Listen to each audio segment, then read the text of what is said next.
Good evening and welcome to Ndizi TV Africa. This is Exclusive Sunday coming to you this 23rd day of November 2025.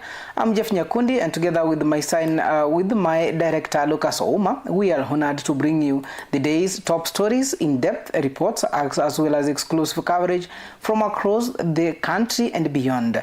So we welcome you as you follow us on our social media handles and Ndizi TV Africa on our YouTube channel, as well as on our social media platforms, that is Facebook, Instagram, TikTok, and also on our SMS number 21575. You can be able to have a conversation with us. Welcome.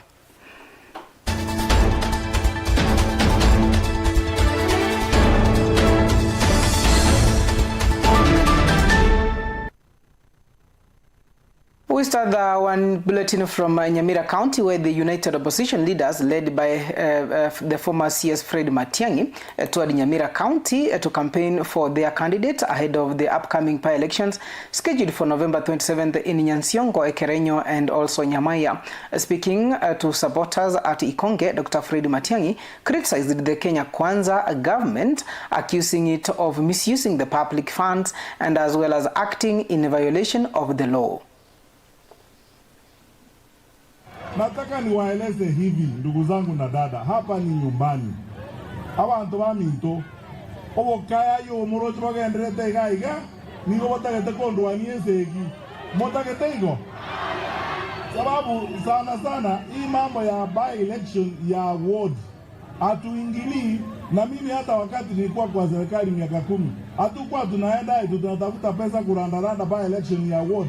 Tunawaacha wananchi wanaamua wao wenyewe vile wanataka. Sasa mmeona pesa ya serikali hapa, magari ya serikali, hata waziri wa serikali aibu anaenda kutafuta walimu kuwasurutisha aende kupiga kura ashindwe. Mwajie hivyo? Hapana, tufuate sheria. Serikali ikifuata sheria na sisi tutafuata sheria. They must lead by example. Wao wenyewe ndio serikali. Wakianza kuvunja sheria, they will have no more authority ya kutuambia tusivunje sheria. Na yale maneno walikuwa wanafanya jana kwa Natembea, to try to intimidate people, kupiga watu risasi, hatutakubali. We will not accept. Na mtaka tuache hivyo? We are not expatriate Kenyans. We are here as of our rights. Sisi ni wa Kenya. Na hii ni demokrasia, tutauliza chochote tunataka kuuliza. Hakuna mtu tunahitaji kuuliza ruhusa. Bora tu tumeheshimu sheria, tumelinda katiba, tumehakikisha kwamba tunaheshimu serikali. Lakini hatuwezi kuwaheshimu na wao kazi yao ni hiyo maneno ya kuregarega hapa, kuanza kutoa pesa, kufanya namna gani. Tusikubali maneno kama haya. Also speaking on the same event, the PLP party leader Martha Karua, who also accompanied Dr. Fred Matiang'i during the Nyamira County tour today, also criticized the Kenya Kwanza government for abuse of power. She emphasized that in the upcoming 2027 general elections, the people will decide whom to support and pledged full backing for their preferred candidate. She urged the residents of Nyamaya, Ekerenyo, and Nyansiongo to vote for their chosen candidate in the upcoming by-elections. Also, Karua highlighted her one-term slogan, stating that the choices is between one-term and two-term as the country heads towards the 2027 general elections. Mambo hiyo sasa ndio mtindo kila mahali Kenya. Mambo ni one, na hii uchaguzi ni one term versus two term. Hebu tuone watu wa one term hapa. One term. Asanteni sana. Kwa hivyo form ni Ongaro Jeremiah. Hakuna mambo ingine. Na kama Ruto anadai anawapenda, miaka 3 amemweka kwa hali ya kukosa huduma ya hospitali. Hata submission zile za Katoliki na wengine zinaanguka. Amekataa kuwalipa pesa ya thamani. Ukienda hospitali SHA unaambiwa ulipe miaka 2, alafu anakataa kukulipia chochote. Huyo ni mtu anawapenda? Ile pesa wanaleta yote, wangekuwa wametengeneza hospitali kama anajali maslahi yako. Ile pesa wanazunguka nayo, wangekuwa wamesomesha watoto wetu. Imagine pesa ya shule inafika shule ikiwa ishafungwa. Watoto walikula nini? tabu kabisa. Huyu ni mtu anasimamia uvunjaji wa pesa ya umma na wizi, na anajaribu kugraduate kama dikteta, akiiga mfano wa nchi jirani. Iko na mzee amekaa miaka 40. Sasa mimi namtumia ujumbe nikiwa hapa, we shall not allow you to graduate into a dictator. Hiyo graduation tumekataa, na kama ameona umwagaji wa damu pale Tanzania na anafikiria atafanya hapa, aambiwe tumejipanga, hatutakubali. Hawa watu wa tume ya uchaguzi, ukishaingia ofisi kama commissioner, kama mfanyikazi wa Electoral Commission, uelewe mshahara unakula sio wa nyumba ya Ruto, ni mshahara wa kodi ya wa Kenya. Mtufanyie kazi, tutampima kwa huu uchaguzi. Muweke uchaguzi wa haki, na ndivyo Kenya ijulikane form ni 1 term au ni 2 term. Munasemaje? Munasemaje? Basi waelewe, tafadhali usikose. Also, as we head to Migori County, is that Nyatike Member of Parliament and also Civil Servant Secretary General Tom Odege has urged ODM to top leadership to reconcile and strengthen the party, emphasizing the need for unity during a last-mile connectivity event in Uriri. He warned that ODM can only benefit from the government and also continue supporting President William Samoei Ruto beyond 2027 if it remains cohesive. His call for unity was echoed by Senator Ed Oketch, Uriri Member of Parliament Mark Nyamita, and Energy CS Opiyo Wandayi, who criticized leaders responsible for internal divisions. Our own reporter Lennox Odede has more details. Nyatike Member of Parliament and Civil Servant Secretary General Tom Odege has urged the ODM party leadership to resolve their internal differences and strengthen the party. Speaking in Kagito in Uriri constituency during the last mile connectivity event implemented by REREC and launched by Energy and Petroleum Cabinet Secretary Opiyo Wandayi, Odege called on the party top officials to unite and work as a team or step aside for leaders capable for steering the party forward. He stated that he is willing to support the ODM leadership on the condition that they remain united. I was in Mombasa and I've never seen what I saw in Mombasa. A very serious lapse in leadership. And I'm sure those people who are privileged to be in the helm of ODM today, please can you fix your differences or you sip out? We will not allow you to kill our party because of your personal interest. You either work as a team or you leave. We don't have shortfall for leaders in this country. Even me, I can lead ODM to where we want us to go. But because I don't have that chance today, I'm ready to support those who are there, but only if they are ready to deliver what people of members of ODM are looking for. But displaying unity which we saw in Mombasa, we are not ready for it again. Odege emphasized that ODM can only benefit from the government if it remains strong and cohesive, adding that the party will only support President William Ruto beyond 2027 if it stands firmly together. I want to tell you that we can only gain from this government if we remain in our party ODM and we make it strong. If we have a weaker party, nobody will look for us. Raila was looked for because ODM was strong. So as we are going forward, let us remain in ODM but support William Samoei Ruto. We support him as a party, and again we support him as a community. We will gain more. But telling Luos now that we compete for presidency come 2027, tunadanganywa. We are not ready for that as at now. Our time will come. But for now, let us strengthen our party. But we vote for who?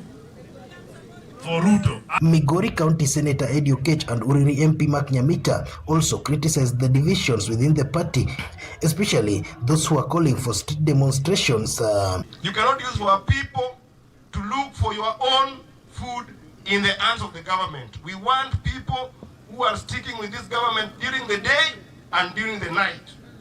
Many people are saying, oh, we want to improve our lives. Yet when the president is challenging us to shun mediocrity and go on the path of prosperity, we are saying, oh, here haiwezekani, here haiwezekani. So we are telling you, the president, naysayers will be there, people who will doubt your vision will be there, but there are many others who are behind and who want their lives transformed. I want to speak to one person called James Agri Orengo, who the other day said that they are not going to get into this broad-based government of William Samoei Ruto. Agri Orengo, we put it to you that if you are not going to join this government, please stay aside. It is not a must that you must lead. People will lead like Mheshimiwa Opiyo Wandayi, na sisi wote tuko ndani. Winjo kozoko winjo. Their sentiments were reinforced by Energy Cabinet Secretary Opiyo Wandayi, who urged leaders to uphold integrity and work with President William Ruto to drive development. Mambo ya siasa hakuna ya kubatisha. Sisi tulifunzwa na baba Raila Amolo Odinga kuchukua msimamo kwa wakati wowote, ya kwamba nikiamshwa hata usiku na niulizwe nimesimama wapi, nasema mimi nimesimama hapa. Mimi msimamo yangu ni hii. Kwa hivyo sisi hatuwezi kubahatisha. Our interest, our surest bet as a people is to stick with President Ruto. To stick with him, and not just to stick with him, to stick with him and support him fully to get his second term. Ili wakati Mheshimiwa Rais Ruto atakuwa naunda serikali ijayo, aunde hiyo serikali ikiwa kura zetu ziko ndani. Lennox Odede reporting for Ndizi TV Africa from Migori County. Elsewhere, Joab Burudi Manyasi, the Malava parliamentary candidate representing the Democratic National Alliance DNA, has pulled out of the race and declared his backing for UDA's candidate, David Ndakwa. The announcement was made by the Prime Cabinet Secretary, Musalia Mudavadi, on Sunday in Kakamega, just days ahead of the official end of the campaigns in the line with the IEBC regulations. Amefikiria, amejadiliana na wafuasi wake, amejadiliana na jamii yake akiwemo mke wake, na amefika kwa uamuzi wa kusema kwamba tutafanya kazi pamoja. Wataungana na candidate David Ndakwa wa broad-based government ambaye alisimama kwa chama cha UDA ambacho kinaongozwa na President William Ruto. Sasa tuko kitu kimoja. We are one. We are united. We are putting all our teams together so that 27th of this month there shall be no doubt whatsoever about the victory of David Ndakwa as the candidate of the broad-based. Nataka nimshukuru kwa niaba ya hao viongozi wote Manyasi na timu yake, because they have shown a lot of solidarity, a lot of determination and a lot of goodwill for the people of Malava. Mimi nasema asante sana kwa niaba, na sasa wale wako kule kwa kiwanja wajue kwamba ndugu Manyasi yuko na sisi. Tunafanya kazi pamoja, tunatembea pamoja. Kwa hivyo kama ni vumbi, sasa wataiona, kwa sababu ndugu yetu amekubali kushikana na sisi. So that this message goes out very clearly that there is no room for maneuver for the other people. We are now solid.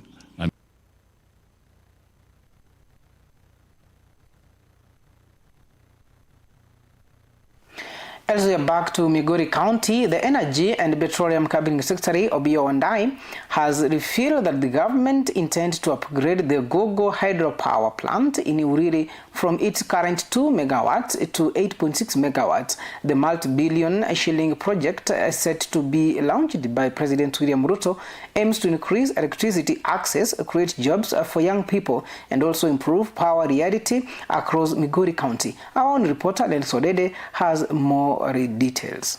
Cabinet Secretary for Energy and Petroleum Opiyo Wandayi has indicated that the government is planning to upgrade the Gogo hydropower plant in Uriri from its current output of 2 megawatts to 8.6 megawatts of electricity. Speaking in Kagito, Uriri constituency, during the groundbreaking ceremony for the last mile connectivity program under the Rural Electrification and Renewable Energy Corporation, Wandayi noted that the initiative is expected to be launched by President William Ruto. Gogo power plant has been producing just 2 megawatts of electricity for all these years.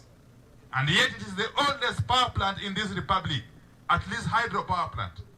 Kupitia kwa vision au foresight ya Mheshimiwa Rais William Ruto na serikali yake kuu. Sasa hivi ninapoongea mpango ya ku-upgrade Gogo power plant from 2 megawatts to 8.6 megawatts imekamilika, na kwa uwezo wa Mwenyezi Mungu mwaka ujao hautaisha kabla sisi kufika hapa na Mheshimiwa Rais kufanya groundbreaking.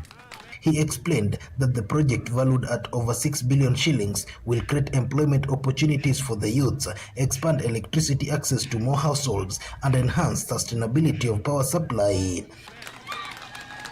Na hiyo itagharimu pesa zaidi ya shilingi bilioni 6, na hiyo itafanya watoto wetu wapate ajira na itasaidia kusawazisha mambo ya nguvu ya umeme katika hii eneo. Hii eneo ya Migori na South Nyanza kwa jumla imekuwa ikipata shida ya stima. Inakuja inapotea. Inakuja inapotea. Sasa hii Gogo power plant itasaidia zaidi ensure sustainability, stability of electricity. It is region. He further stated that President William Ruto has allocated over 2.5 billion shillings to support electricity connectivity for residents of Migori County. Hiyo haingewezekana kama hatungekuwa na rais ambaye anajali maslahi ya wananchi wote, ambaye anajua ya kwamba au anakumbuka ya kwamba Migori vile vile ni part of Kenya. Mheshimiwa Ruto alitenga na akaweka kwa bajeti karibu shilingi 2.7 billion for this county only, kwa ajili ya kuunganisha stima kwa wananchi, na ikiwezekana ifike katika kila boma, na ikiwezekana zaidi ifike katika kila nyumba. On his side, Nyatike Member of Parliament Tom Odege urged the government to give greater attention to Nyatike and Uriri constituencies where electricity connection levels remain low. I want to make a request to the minister. When you look at electricity coverage of Migori County, Nyatike and Uriri are still lagging behind. I sit in that committee and I can say here authoritatively that we are still below average compared to Awendo and Rongo. We are still very far. So Waziri, in this supplementary budget and the budget of next year, I want to make a request to you. When we go through that budget, can we do something for Uriri and Nyatike so that we can also compete with our neighbors? Lennox Odede reporting for Ndizi TV Africa from Migori County. Also, as we move on, President William Ruto, speaking at the groundbreaking ceremony of the Devik Steel project in Kayolo, Tororo district in eastern Uganda, emphasized that the importance of strengthening the cooperation between Kenya and Uganda to promote both public and also private investment. He also thanked the Uganda government for agreeing to collaborate in the joint ownership of the Kenya Pipeline Company, a move he said that could enhance energy security as well as escalate regional development as we move on in East Africa. Let me also commend you, Mr. President, for agreeing to work with us. The ministers were in Nairobi last week and I have given them appropriate guidance on the need for Uganda and Kenya, public and private, to jointly own the Kenya Pipeline Company, the company that supplies or provides the pipeline for supply of fuel into our region. The government of Kenya will be divesting up to 65%, and I am happy that Uganda is prepared to co-invest with us, because that Kenya pipeline facility is not just a Kenyan facility. It is a regional facility. Therefore, as the government of Uganda invests in the Kenya Pipeline Company, I want to encourage Ugandans and East Africans to equally invest, both to public entities, but more importantly, to citizens of our region, so that we can diversify ownership of the facilities that we have in our region. This project will provide jobs for our young people, build new value chains for small and medium enterprises, and create opportunities that extend far beyond Uganda's borders. Already, the Tororo facility currently employs more than 400 workers, with plans to increase workforce within the company to 20,000 by 2027 across our East African operations. Beyond direct job creation, it will open vast opportunities for companies within the East African community, particularly in transport, in energy, in construction and service sectors, through cross-border supply contracts and strategic joint. All right, as we move on, is that this, speaking on the same groundbreaking ceremony of the Deviki Steel project in Kayolo, Tororo district, eastern Uganda, the president of Uganda, Yoweri Museveni, stated that the initiative is part of the broader plan for the African liberation. He noted that the Deviki company is investing $500 million in Uganda and emphasized that they are working alongside President William Ruto to implement the vision of Pan-Africanism. Of development energies from Africa to other parts of the world, especially initially the export of slaves, because initially slaves were being exported, labor, free labor was being exported. Then later on, now raw materials. So what we are doing here is not just launching a project. It is part of the liberation process of Africa.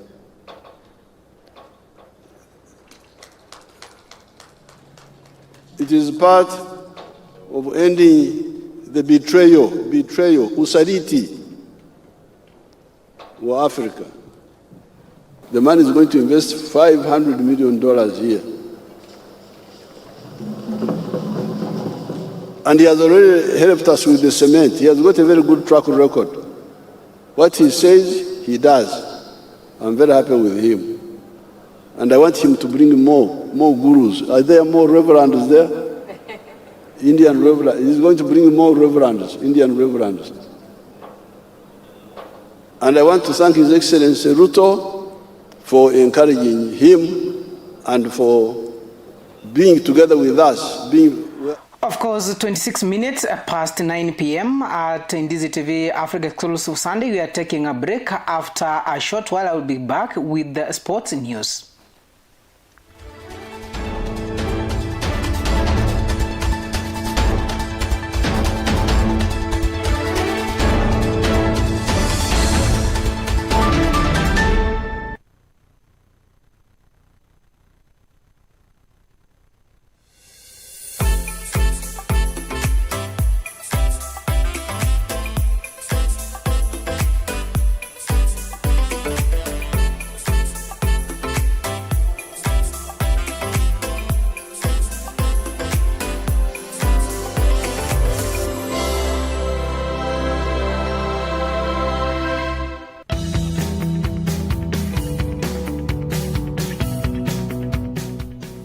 This festive season, treat yourself at Camel Park Hotel, just 5 kilometers from Kisii town off Kisii Kilgoris Road.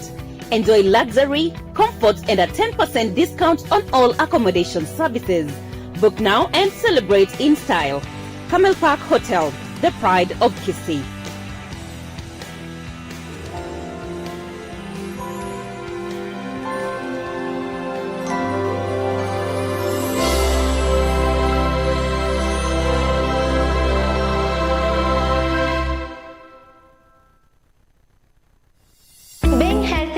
Strive everybody longs for. Human beings will spend their time online searching remedies for conditions challenging them. Some will go to medical facilities seeking medical help, while others will use herbal means to keep their health hazards. I am Chemutai Kirui, and every week on Afya Yetu, we open the doors for life-changing conversations from wellness and nutrition, preventing diseases, managing chronic illnesses, and even mental health. We bring expert advice, real-life stories, and practical solutions that touch every part of your life. Join me, Chemutai Kirui, on DZTV Africa AM to Health Show every Friday from 7:30 to 8:30 p.m. and be part of the challenge.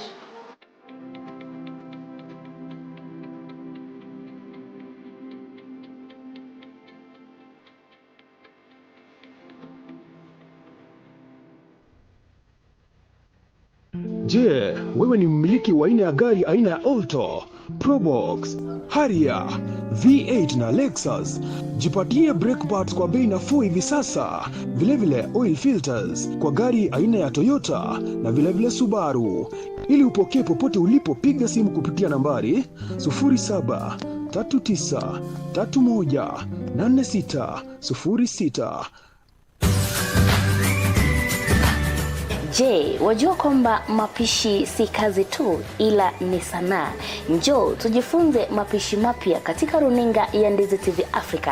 Hapa ndipo tunapika, tunajifunza, tunakula, tunasherehekea na kucheka kidogo. Ungana nami kila siku ya Jumanne kuanzia mida ya saa 2 usiku katika kipindi chetu cha Pishi Bora. Hapa ndipo tutakuwa tunapika vyakula mbalimbali ambavyo vitakuwa vinanukia kama vile mchuzi wa nyanya, tunapika kuku kitunguu, tunapika wet fry na vyakula vingi zaidi. Njoo tujifunze pamoja na tulete ubunifu jikoni katika kipindi chetu cha Pishi Bora. Ungana nami Ronelfa katika kipindi cha Pishi Bora, tulete ubunifu jikoni.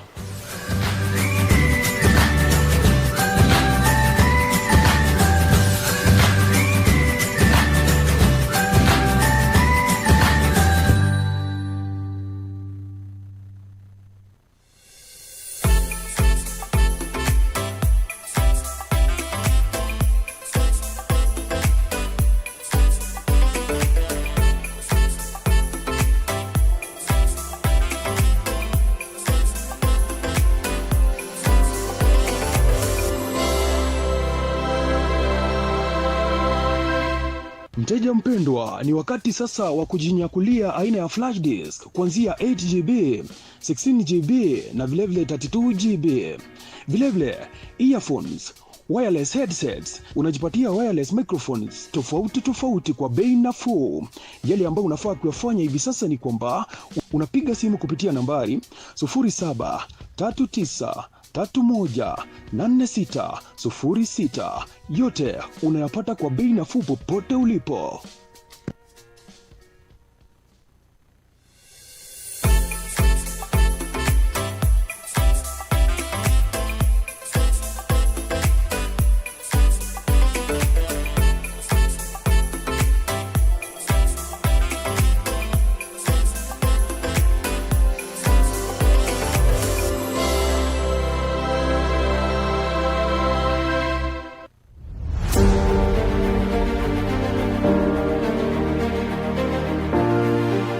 Naam, ni wakati wa kusikiza sauti inayobeba maono, busara na hali halisi ya kisiasa humu nchini.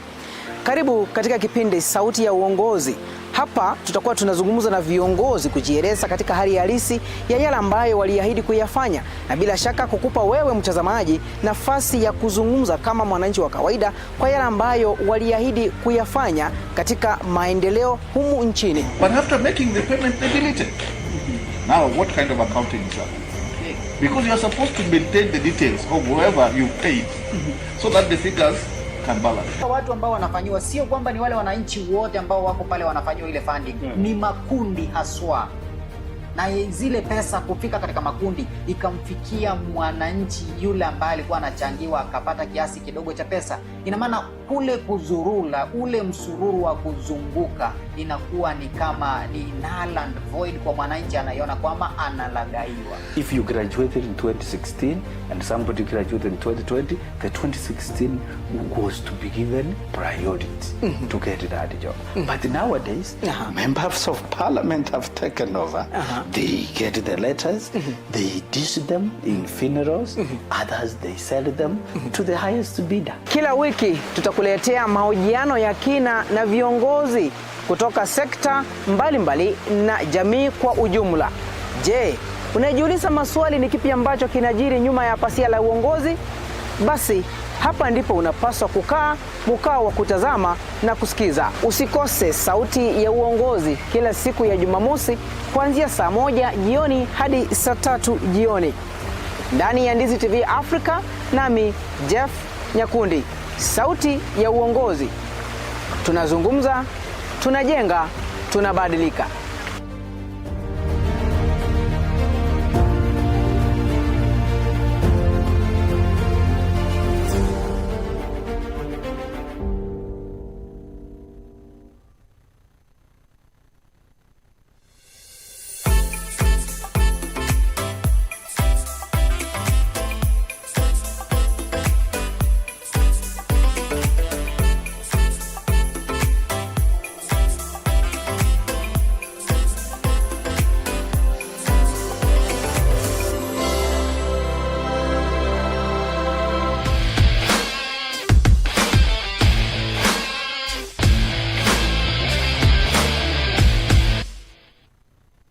Welcome back as we have a look at the sports segment, and we start from Kisii County in Nyaribari Chache, where the Sahil Chanda tournament wrapped up on the third day today with the Kiamabundu Starlets securing 1-0 victory over Otamba, while the Otamba men's team triumphed over Nyanchwa 3-2. Fans and also coaches enthusiastically celebrated their team's wins.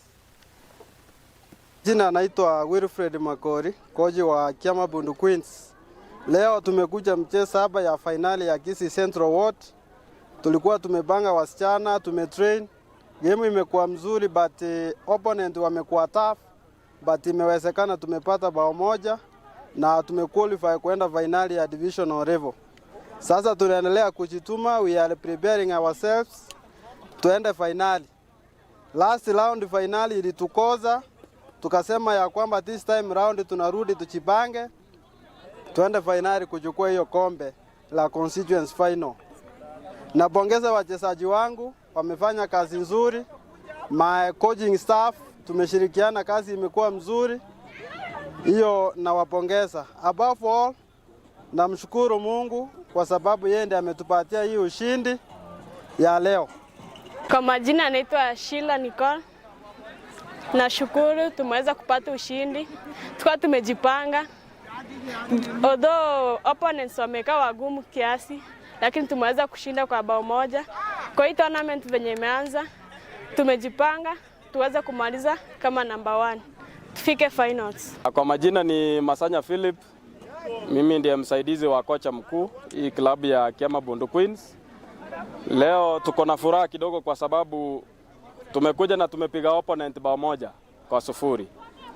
Opponent alikuwa amejipanga, lakini sisi tumekuwa tukifanya mazoezi kila wakati. Na nikiangalia kwa wasichana, ni wasichana wadogo na wako na talent nzuri sana. Hata mashabiki kila mtu amefurahia kwa kiwanja. So aim yetu ni kuchukua number 1, chukua hiyo pesa yenye ambayo mheshimiwa ameweka.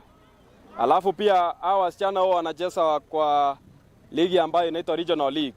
So tunaendelea kujitayarisha, kama kunaweza kuwa na wahisani wanaweza sponsor hao wasichana, wanacheza vizuri ili tuendelee kukuza hivi paji ambao wako navyo. Asante na shukuru. Cheke. Kwa majina naitwa Young Rin Nyandusi Kaibe. Mimi ni mchezaji wa Kiamabundu Youth. Kwa leo tumekuwa na timu ya wasichana na wamecheza poa, hata kama opponent team walikuwa hard kidogo but wamejituma. Naitwa Glenn Gregory. Mimi pia ni mchezaji wa Kiama Bundu, lakini leo tumekuja kusupport timu yetu ya ladies. Although wamecheza game yenye iko tough kidogo, lakini tulikuwa tumemeet expectation. Lakini kama mashabiki tulikuwa tuko na uoga. Tulikuwa tunataka tupate za mapema, lakini haiku chance tupate. So ninawapea congrats kwa timu yetu ya wasichana na continue to kuwin hii tournament wa ibebe. Thanks. Kwa majina naitwa Elisho Imeke.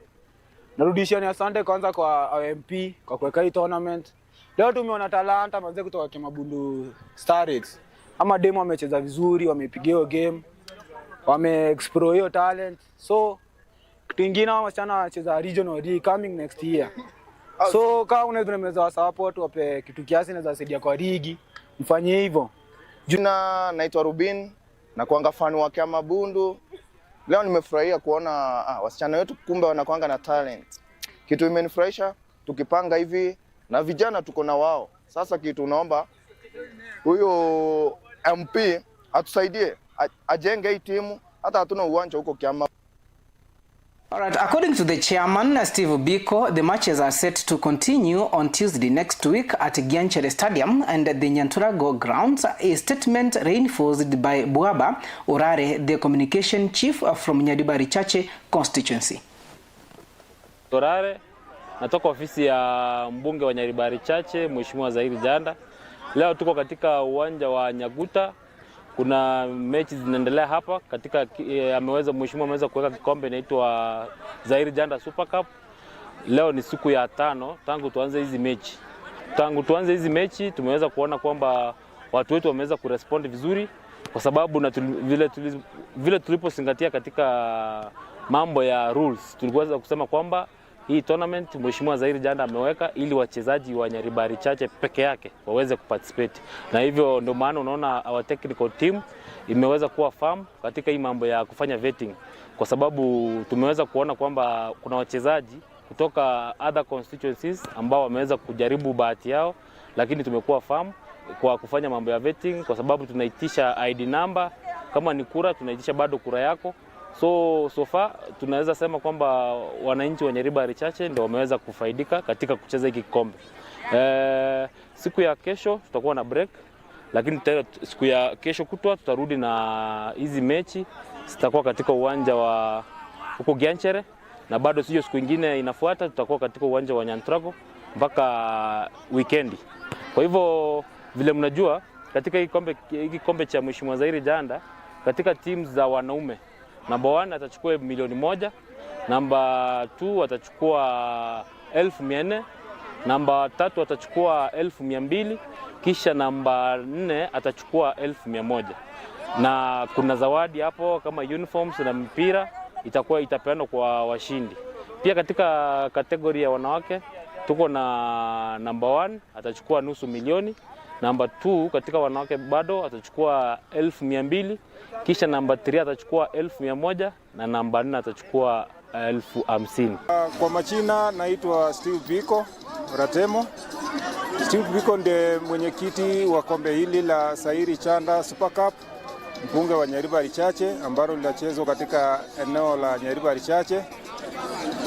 Mchuano wa leo tumekuwa na mechi 3 ambapo tulianza mechi ya kwanza ilikuwa ni kati ya Super Davio ambao walishindwa na Nyaguta. Tukakuja mechi ya pili ambayo ilikuwa inahusisha mechi kati ya Kiama Bundu Queens pamoja na Otamba Queens. Kiama Bundu Queens waliipuka washindi kwa bao moja kwa nunge.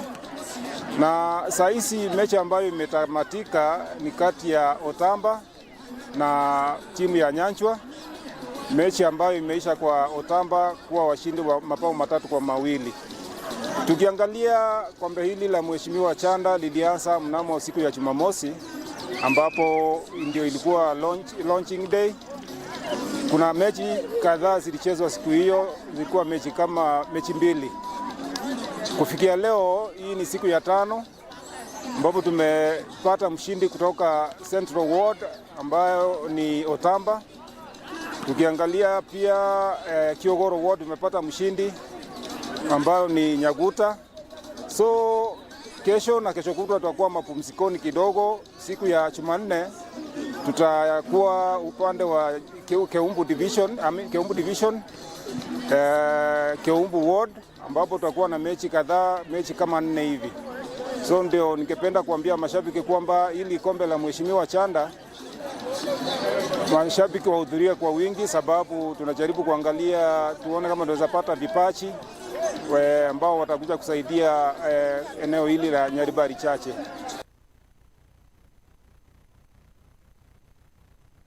All right, and that's from the sports arena from Kisii County, and not forgetting that the APL that the team was playing today, that is Arsenal versus Tottenham. Of course, Arsenal has got a win of 4-1, and of course, earlier on when we were having the 7 p.m. news, I told you that Arsenal will be winning, that is 3-1, but what happened? Of course, we added one more extra. Of course, tomorrow we are waiting Manchester United versus Everton. Of course, people of Manchester United, including somebody I know within, and of course I cannot talk much about it, but let's just wait and see what is going to happen. And that brings us to the end of our Sunday exclusive tonight, and thank you for staying with us within Easy TV Africa.